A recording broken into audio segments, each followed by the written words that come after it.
আকাশটা হঠাৎ গুমট হয়ে উঠেছে। প্রকৃতি যেন কোনো বড় পরিবর্তনের জানান দিচ্ছে। গ্রামের মানুষজন দিক বিদিক ছুটছে নিরাপদ আশ্রয়ের খোঁজে।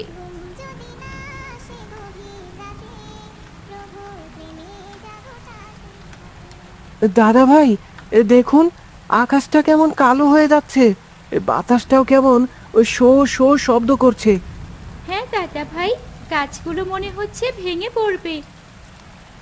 মনে হচ্ছে ঘূর্ণিঝড় শুরু হতে যাচ্ছে। চলো চলো, ঘরের ভেতরে চলো। আমার খুব ভয় লাগছে দাদা ভাই। ভয় পেও না দাদুরা, দুর্যোগ দেখে ভয় পাওয়া স্বাভাবিক, কিন্তু আমাদের মনে রাখতে হবে যে এই বাতাস, এই মেঘ সব আল্লাহর হুকুমেই চলে। তোমরা খেলার জিনিসগুলো গুছিয়ে নাও। চলো চলো, আমরা ঘরের ভেতরে যাই।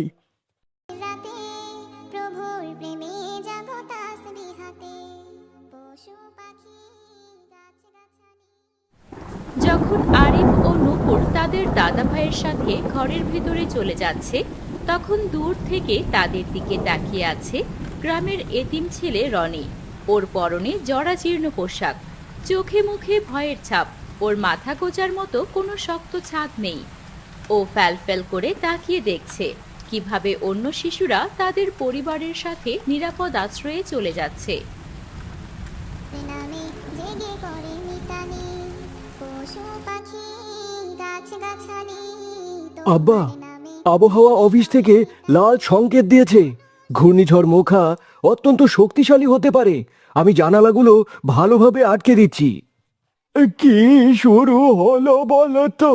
বাচ্চাগুলো যে ভীষণ ভয় পাচ্ছে। এই ঝড়ে যদি আমাদের ঘরবাড়ি ভেঙে দেয়, তখন আমাদের কি হবে? হ্যাঁ, তাই তো। তোমরা শান্ত থাকো, আল্লাহকে ডাকতে থাকো তোমরা।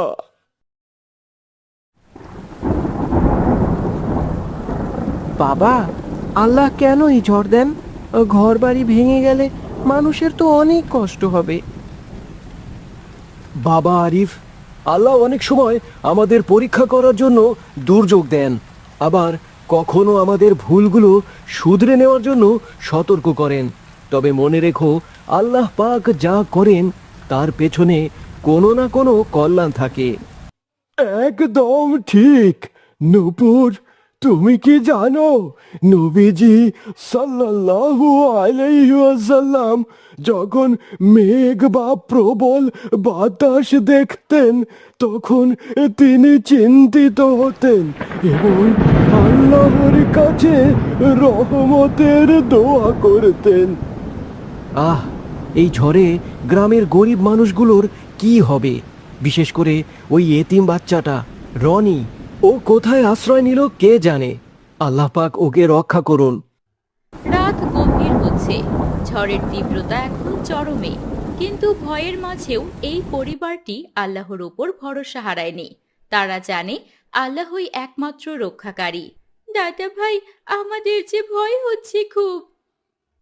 ভয় পেও না দাদু ভাই, চলো আমরা একসাথে সবাই দোয়া পড়ি।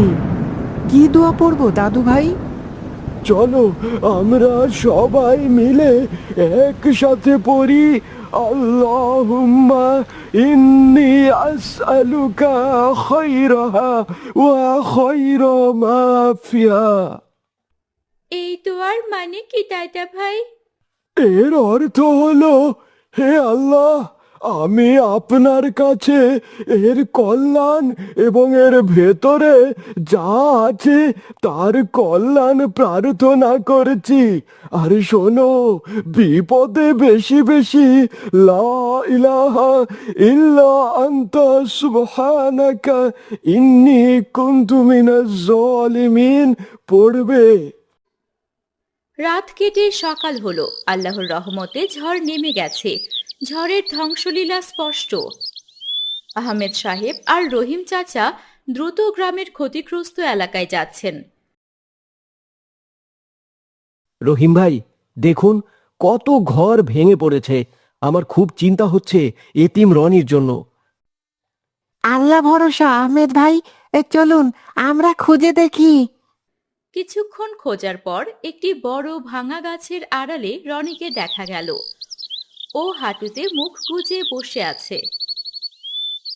রনি, তুমি ঠিক আছো বাবা? আহমেদ চাচা, আল্লাহ পাক আমাকে বাঁচিয়েছেন। কাল রাতে আমি শুধু আল্লাহকেই ডেকেছি।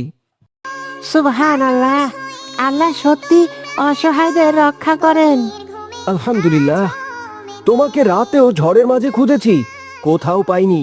ভেবেছিলাম হয়তো তুমি কারো বাড়িতে আশ্রয় নিয়েছো। না চাচা, এত ঝড়ের মাঝে আমি তো উঠে দাঁড়াতেও পারিনি। আলহামদুলিল্লাহ, তুমি যে সুস্থ আছো এটাই আল্লাহ পাকের শুকরিয়া। রনির নিরাপদে ফিরে আসায় সবাই আনন্দিত। আল্লাহ যেমন ঝড় দিয়ে পরীক্ষা নেন, তেমনি দয়া করে রক্ষা করেন। দেখুন দাদু ভাই, রনি ভালো আছে। আল্লাহ পাক আমাদের দোয়া কবুল করেছেন। হ্যাঁ দাদুরা, আল্লাহ পাক অসহায়দের পাশে থাকেন। ঝড় যেমন আল্লাহর হুকুম, তেমনি আমাদের ধৈর্য আর মানুষের প্রতি মমতা প্রকাশের সুযোগও আল্লাহ পাকের পক্ষ থেকেই আসে। রনি, আমরা আমাদের জমানো টাকা দিয়ে তোমাকে সাহায্য করব। আমরা সবাই মিলে তোমার ঘর ঠিক করে দেব। বিপদ আমাদের ঈমানকে মজবুত করার এবং একে অপরের প্রতি ভালোবাসা প্রকাশের সুযোগও করে দেয়। প্রকৃতির প্রতিটি স্পন্দনই আল্লাহর হুকুমের অধীন। আজকের কুইজ হলো ইসলামের প্রথম খলিফা কে? সঠিক উত্তরটি এবং তোমাদের নাম কমেন্টে জানিয়ে দিও এবং সাবস্ক্রাইব করে বেল আইকনটি বাজিয়ে দাও, যাতে করে নতুন ভিডিওর কুইজে সবার আগে অংশগ্রহণ করতে পারো। দেখা হবে নতুন কোনো দিনই গল্পে। আল্লাহ হাফেজ। এই আব্দুল্লাহ, এদিকে দে, এইদিকে দে। নে নে, পাস করে দিচ্ছি। কি রে, বলটা ধরতে পারলি না? তুই উল্টো দিকে দিলি বলেই তো ধরতে পারলাম না। যা, বলটা নিয়ে আয়। তুই বল ওইদিকে দিয়েছিস, তুই গিয়ে নিয়ে আয়। আমি পারবো না। ঠিক আছে, আমি বল নিয়ে আসছি, কিন্তু তোকে আর খেলতে দেব না। গভীর রাতে প্রভুর প্রেমে জাগো তাসবিহাতে। আসসালামু আলাইকুম বোন, আমাকে একটু বলটা দাও তো। কি হলো, তোমার কাছে আমার বলটা গেছে, আমাকে একটু বলটা দাও। এই মেয়েটার এত অহংকার, আমাকে ইগনোর করে চলছে। তুমি কি আমার কথা শুনতে পাওনি? তোমাকে কতক্ষণ থেকে বলছি আমাকে বলটা দেওয়ার জন্য। বাবা রে বাবা, এই মেয়েটার এত অহংকার, ও আমার কথার উত্তর না দিয়ে চলে গেল। সাহস কত মেয়েটার! ইচ্ছে করছে ফুটবলটা দিয়ে ওর মাথাটায় ফাটিয়ে দেই। প্রভুর প্রেমে জাগো তাসবিহাতে। আসসালামু আলাইকুম আপু। পাখি ওয়ালাইকুম আসসালাম। তুমি এখনো কোথায়? বাসায় আসছো না যে? আমি এখনই বাসায় আসছি, আর খেলবো না কখনো। কি হয়েছে তোমার? তুমি এত রেগে আছো কেন? অনেক কিছু হয়েছে। একটা অহংকারী মেয়ে আমাকে ইগনোর করে চলে গেল। আমি তাকে বলটা দিতে বললাম, কিন্তু সে আমাকে বলটা কুড়িয়ে দিল না। ওকে আমি মজা দেখাবো। আব্দুল্লাহ, তুমি রাগ করো না। রাগ করা একদমই ভালো না। তুমি তাড়াতাড়ি চলে আসো, সন্ধ্যা হয়ে যাচ্ছে। ঠিক আছে, আমি আসছি। তোমার নামে জেগে করে মিতানি। পশু পাখি গাছ গাছালি তোমার নামে আব্দুল্লাহ, তুমি খাওয়ার সময় ফোন দেখছো কেন? আমি একটা ভিডিও দেখছি। খাবারের সময় ভিডিও না দেখলে আমার শান্তি হয় না। কিন্তু খাবার খাওয়ার কিছু আদব আছে। তুমি ফোনটা রেখে দাও, খাওয়া শেষ হলে দেখো। ঠিক আছে আপু। এ কি আব্দুল্লাহ, তুমি বাম হাত দিয়ে পানি খাচ্ছ কেন? কারণ ডান হাতে আমার খাবার লেগে আছে। তুমি হাতের খাবারগুলো চেটে খেতে পারো। আঙুল চেটে খাওয়া সুন্নত। আর সব সময় ডান হাতে খাবার খাবে। আচ্ছা আপু। তোমাকে তো বিসমিল্লাহ বলতেই শুনলাম না। তুমি কি বিসমিল্লাহ বলনি? ওহো, আমি তো ভুলে গিয়েছিলাম। এখন কি হবে? বিসমিল্লাহ বলতে ভুলে গেলে যখনই মনে পড়বে তখনই বিসমিল্লাহি আওয়াল্লাহু ওয়া আখিরা পড়ে নেবে। শুক্রিয়া আপু, আমাকে জিনিসটা শিখিয়ে দেওয়ার জন্য। খেয়ে রুমে চলে যাও। শোয়ার আগে অবশ্যই ঘুমানোর দোয়া পড়বে। ঘুমানোর দোয়া মনে আছে তো? জি আপু, মনে আছে। আল্লাহুম্মা বিসমিকা আমুতু ওয়া আহিয়া। মাশাআল্লাহ। খাওয়ার সময় বেশি কথা বলতে নেই। চলো খাওয়া শেষ করে নেই। তোমরা কেন মানুষ হয়ে তোমরা কেন গভীর ঘুমে আছো মেতে ঘুম যদি না আসে গভীর রাতে প্রভুর আলহামদুলিল্লাহ, আজকের খাবারটা খুব মজাদার ছিল, কিন্তু আমার মেজাজটা কিছুতেই ভালো লাগছে না। মাঠের ওই মেয়েটা আমার সাথে কথা না বলে চলে গেল। কি হতো বলটা আমাকে এগিয়ে দিলে? ওই মেয়েটার যদি আবার দেখা পাই তাহলে তো উচিত শিক্ষা দেব। আপু, সাইকেল নিয়ে বাইরে যাচ্ছি, একটু সাইকেল চালিয়ে আসি। ঠিক আছে যাও, কিন্তু সাবধানে সাইকেল চালিও, পড়ে যেও না আবার। তুমি চিন্তা করো না, আমি এখন খুব ভালোভাবে সাইকেল চালাতে পারি। বাইরে যাওয়ার আগে তুমি একটা দোয়া পড়ে নাও। বলো, বিসমিল্লাহি তাওয়াক্কালতু আলাল্লাহ ওয়ালা হাওলা ওয়ালা কুওয়াতা ইল্লা বিল্লাহ। বিসমিল্লাহি তাওয়াক্কালতু আলাল্লাহ ওয়ালা হাওলা ওয়ালা কুওয়াতা ইল্লা বিল্লাহ। আচ্ছা আপু, এই দোয়ার ফজিলত কি? নবীজি সাল্লাল্লাহু আলাইহি ওয়াসাল্লাম বলেন, যে ব্যক্তি তার বাড়ি থেকে বের হওয়ার সময় এই দোয়া পড়ে নেয়, তার সুরক্ষার দায়িত্ব স্বয়ং আল্লাহ তাআলা নিয়ে নেয়, আর শয়তান তাকে দেখে দূরে সরে যায়। শয়তান তখন কি বলে আপু? শয়তান বলে, এমন একজন ব্যক্তির কাছে যাওয়াতে কি ফায়দা, যাকে পথ দেখানো হয়েছে, যথেষ্ট করা হয়েছে এবং দেওয়া হয়েছে সুরক্ষা। আরে বাহ, তাহলে তো আমার আর কোনো ক্ষতি হবে না। আমি চললাম আপু।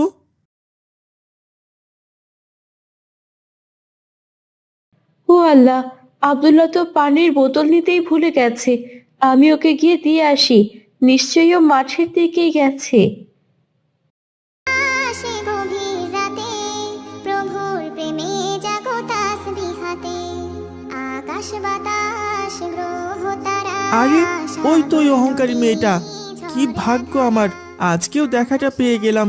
ওর গায়ে আর সাইকেল লাগিয়ে দেব, তাহলেই ওর অহংকার ঘুচে যাবে। আব্দুল্লাহ সাইকেল ইকরার গায়ে লাগিয়ে দেয়। ইকরা তখনই মাটিতে পড়ে যায়। কেমন মজা, অহংকারী মেয়ে কোথাকার।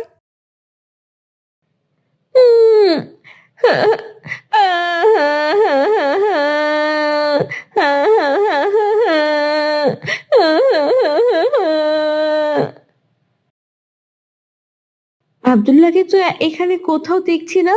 এই অল্প সময়েও কোথায় চলে গেল আবার?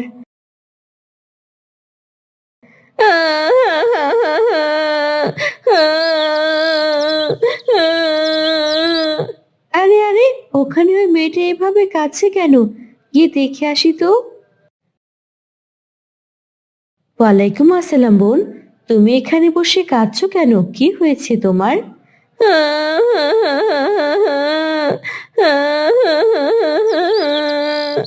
তুমি কি কথা বলতে পারো না?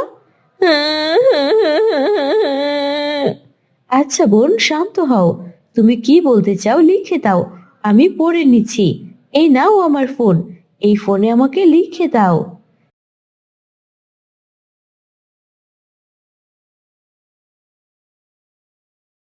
একটা ছেলে আমাকে সাইকেল দিয়ে ধাক্কা মেরেছে।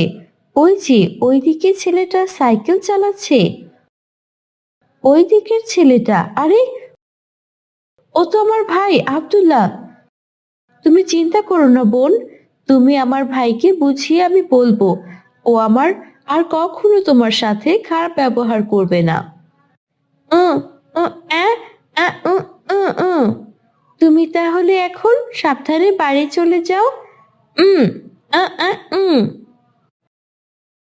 সাগর নদী ঝর্ণা ধারা পাখিদের কলতানে মিষ্টি সুরে পাখিদের কলতানে আব্দুল্লাহ, তুমি কি করছো? তোমার প্রেমে গেয়ে ওঠে আমি শিশুদের ইসলামিক বই পড়ছিলাম।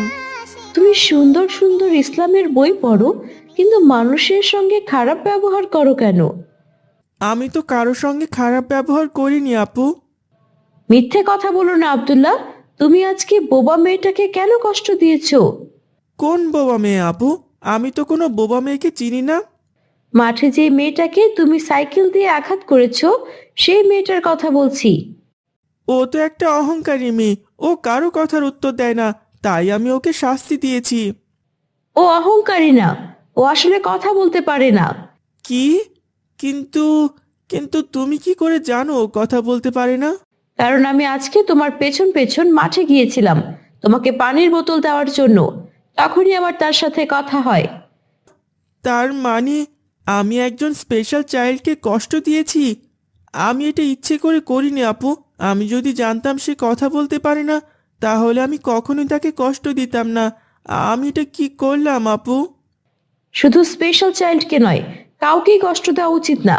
হ্যাঁ আপু, আমি যে কি ভেবে কি করেছি নিজেই বুঝে উঠতে পারছি না। খুব খারাপ লাগছে। এখন আর কষ্ট পেও না, কষ্ট পেয়ে কি হবে বলো? তাহলে আমি এখন কি করব? ওই মেয়ে কি আমাকে ক্ষমা করে দেবে? তুমি কালকে গিয়ে ওর কাছে ক্ষমা চাও, তারপর দেখা যাক ও তোমাকে ক্ষমা করে কিনা। ঠিক আছে আপু। পরের দিন আব্দুল্লাহ ও ফাতেমা ইকরার কাছে যায় তার কাছে ক্ষমা চাওয়ার জন্য। আসসালামু আলাইকুম বোন, আমার ভাই তোমার কাছে ক্ষমা চাইতে এসেছে, তুমি কি ওকে ক্ষমা করে দেবে? মাশাআল্লাহ, আব্দুল্লাহ ও তোমাকে ক্ষমা করে দিয়েছে। জাজাকাল্লাহ বোন। ক্ষমা করা খুব আদর্শ গুণ। যে ব্যক্তি অন্যকে ক্ষমা করে, আল্লাহ তাকে ক্ষমা করে দেন। আল্লাহ আমাদের সবাইকে বোঝার তৌফিক দান করুন, আমিন। যদি না আসে গভীর রাতে, যদি না আসে গভীর রাতে, হামজা স্কুল থেকে ফিরছে। দুদিন আগেই তার রেজাল্ট দিয়েছে। রেজাল্ট খারাপ হওয়ায় হামজা বাসায় কিছুই জানায়নি।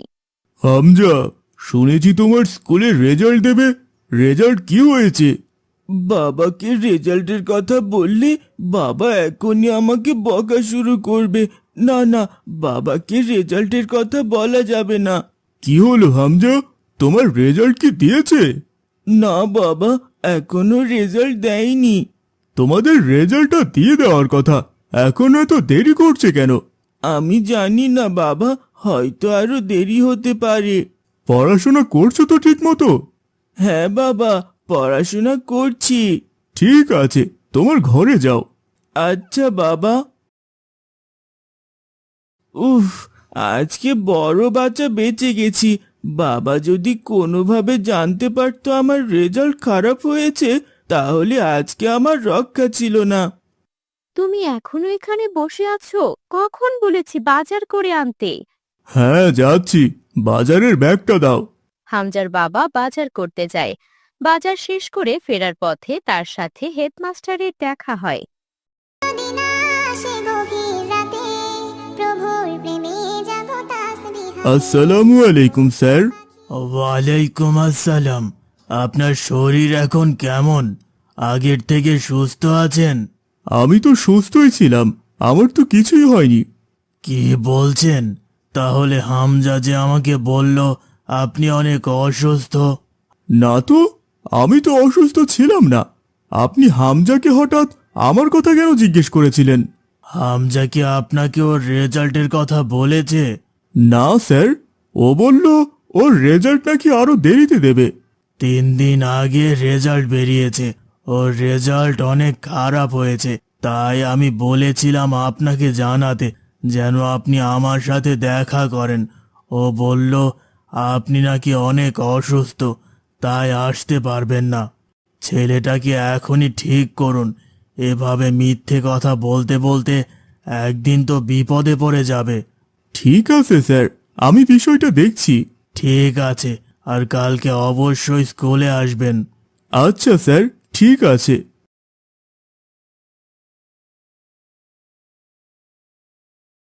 ছেলেটাকে নিয়ে যে কি করি, এত মিথ্যে কথা বলা শিখেছে। যাই, রহমত ভাইয়ের কাছ থেকে পরামর্শ নিয়ে আসি। গাছালি তোমার নামে জেগে করে মিতালি, পশু পাখি গাছ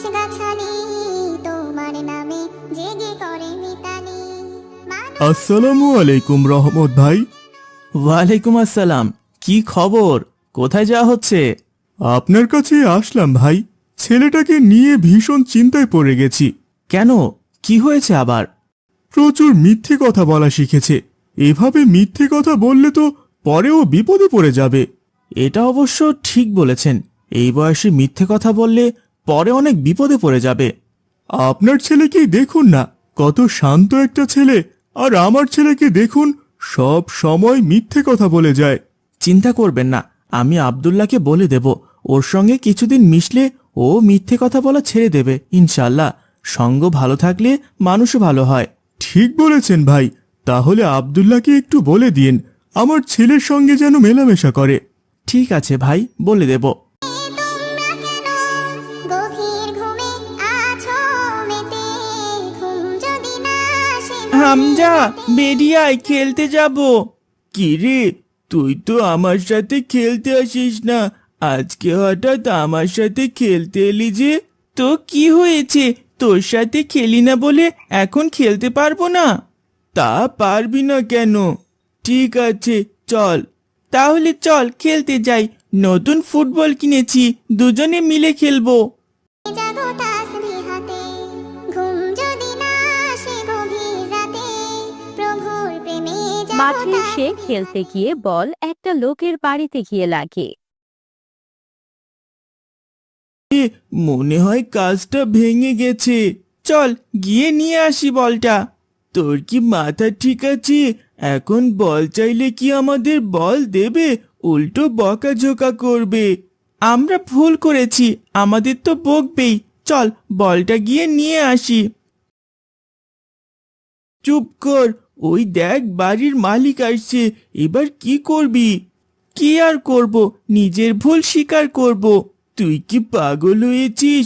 আমরা ভুল স্বীকার করব না। ওখানে বাচ্চারা খেলছে, ওদের দোষ দিয়ে দেব। না না, ওরা ছোট বাচ্চা, ওরা তো কোনো দোষ করেনি, ওদের দোষ কেন দিবি তুই? ঠিক আছে, তাহলে বলবো অন্য কেউ বলটা লাগিয়েছে। মিথ্যে কেন বলবি তুই? মিথ্যে বলা ভালো নয়। তুই চুপ কর, শুধু দেখে যা আমি কি করি।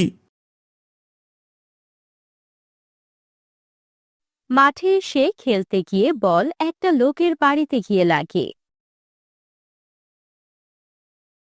মনে হয় কাজটা ভেঙে গেছে, চল গিয়ে নিয়ে আসি বলটা। তোর কি মাথা ঠিক আছে? এখন বল চাইলে কি আমাদের বল দেবে? উল্টো বকাঝোকা করবে। আমরা ভুল করেছি, আমাদের তো বকবেই। চল বলটা গিয়ে নিয়ে আসি। চুপ কর, ওই দেখ বাড়ির মালিক আসছে, এবার কি করবি? কি আর করব, নিজের ভুল স্বীকার করব। তুই কি পাগল হয়েছিস? আমরা ভুল স্বীকার করব না। ওখানে বাচ্চারা খেলছে, ওদের দোষ দিয়ে দেব। না না, ওরা ছোট বাচ্চা, ওরা তো কোনো দোষ করেনি, ওদের দোষ কেন দিবি তুই? ঠিক আছে, তাহলে বলবো অন্য কেউ বলটা লাগিয়েছে। মিথ্যে কেন বলবি তুই? মিথ্যে বলা ভালো নয়। তুই চুপ কর, শুধু দেখে যা আমি কি করি। এই বলটা কার রে? কে মেরেছে এই বলটা? জানালার কাজটাই ভাঙ্গা দিল। এই বলটা আমাদের না, এখানে আরো কিছু ছেলেরা খেলছিল, ওরাই বলটা ওদিকে দিয়েছে। বদমাস পোলাপাইন, খেলার আর জায়গা পাস না। এই বলটা আজকে পুড়িয়ে ফেলবো। বলটা কেন পুড়িয়ে ফেলবেন? বলটা আমাদের দিয়ে দিন। তোমাদের কেন দিতে যাব বল? তোমরা এখানে কি করছো?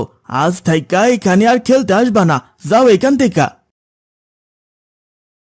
দেখলি তো, মিথ্যে বলতে গিয়ে আমার বলটাও নিয়ে গেল, আর আমাদের এখানে খেলাটাও হবে না। সব হয়েছে তোর মিথ্যে বলার কারণে। আমি আসলে বুঝিনি বলটা আর ফেরত দেবে না। সত্য বললে বকা খেলেও আমার বলটা ফিরে পেতাম, কিন্তু এখন আর কিছুই পেলাম না, উল্টা আরো বকা খেলাম। তুই মন খারাপ করিস না, বাবাকে বলে তোকে আরেকটা বল কিনে দেব। হয়েছে, এত মিথ্যে কথা তোকে বলতে হবে না, চল এখন। আকাশ বাতাস গ্রহ তারা সাগর নদী ওই ঝর্ণা দেখ আব্দুল্লাহ, ওখানকার গাছটায় কত সুন্দর জাম্বুরা ধরেছে। তো কি হয়েছে? চল আমরা গিয়ে একটু চুরি করে আনি। চুরি কেন করতে যাবি? যদি খেতে ইচ্ছে হয় চল গাছের মালিককে গিয়ে বলি। গাছের মালিককে বললে কি তোকে জাম্বুরা দিয়ে দেবে নাকি? কেন দেবে না? তুই সত্যি একটা বোকা। কেউ কি কাউকে এমনি এমনি জিনিস দিয়ে দেয়? এর আগের বার মিথ্যে বলে তুই অনেক বড় ক্ষতি করে দিয়েছিস। এখন আবার চুরি করলে যদি ধরা পড়ি তাহলে আবার আমাদের বাসায় নালিশ যাবে, তখন কি হবে? তাহলে কি করবি? তোকে আর কিছু করতে হবে না। এবার দেখ সত্য বললে কেমন উপকার হয়। কোনো উপকারই হবে না, দেখিস একটা জাম্বুরাও খেতে দেবে না। ঠিক আছে চল গিয়ে দেখি। ওহ তারা, সাগর নদী ঝর্ণা ধারা, পাখিদের কলতানে মিষ্টি সুরে আসসালামু আলাইকুম চাচা। ওয়ালাইকুম আসসালাম। চাচা আপনাদের কাছে মাশাআল্লাহ অনেক ভালো জাম্বুরা হয়েছে, আমাদেরকে একটা খেতে দেবেন? সবাই তো চুরি করে নিয়ে যাচ্ছে, আর তোমরা আমাকে বলে নিতে চাচ্ছ আর তোমাদেরকে দেব না? চলো চলো, একটা নয় তোমাদেরকে দুইটা দেব। ঠিক আছে চাচা, আপনাকে অনেক অনেক ধন্যবাদ। আজকাল এমন ছেলে পেলে পাওয়াই যায় না বুঝলে। চলো গাছের কাছে চলো, সব থেকে বড় দেখে দুটো জাম্বুরা তোমাদের জন্য দিয়ে দিচ্ছি। ওঠে জেগে, ঘুম যদি না আসে গভীর রাতে, প্রভুর প্রেমে জাগো তাসবিহাতে। ঘুম যদি না আসে গভীর রাতে, প্রভুর প্রেমে জাগো তাসবিহাতে। দেখলি তো, তুই যখন মিথ্যে কথা বললি তখন আমাদের অপমানিত হতে হলো, আবার ক্ষতিও হলো। কিন্তু এই দেখ, আমি সত্য কথা বললাম, তাতে আমাদের লাভ হলো, আবার আমরা প্রশংসাও পেলাম। হ্যাঁ রে, ঠিকই বলেছিস। তাহলে তুই কেন এত মিথ্যে কথা বলিস? সত্য কথা বলে দেখিস, শান্তিও পাবি, আবার লোকে ভালো বলবে, সবাই খুশি হবেন, বুঝলি? হ্যাঁ বুঝেছি, এখন চলি রে, বাসায় যাই। কথাগুলো মনে রাখিস কিন্তু। আচ্ছা রাখবো। জাগো